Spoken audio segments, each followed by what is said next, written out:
Arkády jsou nepřehlédnutelnou dominantou prostějovského hřbitova. Byly postaveny v letech 1902 a 1907 podle návrhu prostějovského architekta Čeňka Venclíka. Ten v roce 1885 otevřel stavební kancelář, která rychle patřila k největším v Prostějově a začala tvořit velké projekty.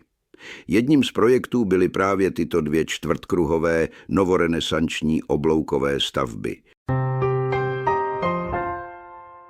Každá z arkád nabízí 12 velkých hrobových míst.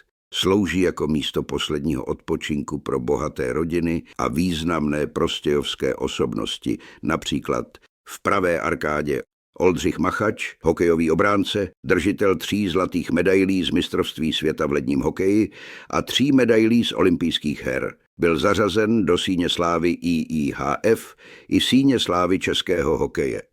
Rodina Rolných, oděvnická rodina dříve vlastnící firmu Rolný, velkopodnikatel Arnošt Rolný, baťa oděvnického průmyslu, držitel rytířského řádu Řehoře Velikého, který obdržel od samotného papeže Pia XII. Za charitativní činnost. Stanislav Manhart, vážený a oblíbený starosta Prostějova, do funkce zvolen roku 1919. Josef White, starosta Prostějova 1898 až 1902, ředitel rolnické sladovny. Vilém Sonnevent, zakladatel lázní Skalka vzdálených 9 kilometrů od Prostějova. Karel Augusta, akademický malíř a pedagog, mistr portrétů.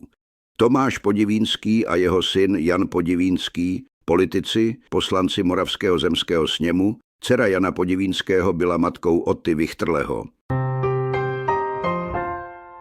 Nyní se přesuneme do levé arkády, kde se nachází například rodina Vichtrlových, vynálezce Otto Vichtrle, sochařka Hana Vichtrlová, spolumajitel firmy Vikov František Vichtrle, Karel Mrázek, dobrodinec, jeden z hlavních stoupenců Národní strany v Prostějově a prastrýc Jiřího Volkra. Adolf Wolf, obuvník, který nechal postavit budovu pod dnešním názvem Dona, radní Prostějova. Arnold Binko, národní činitel a pivovarník. Teofil Kolars, dobrodinec, veškerý svůj majetek věnoval městu k založení městských, dnes po něm pojmenovaných kolářových sadů.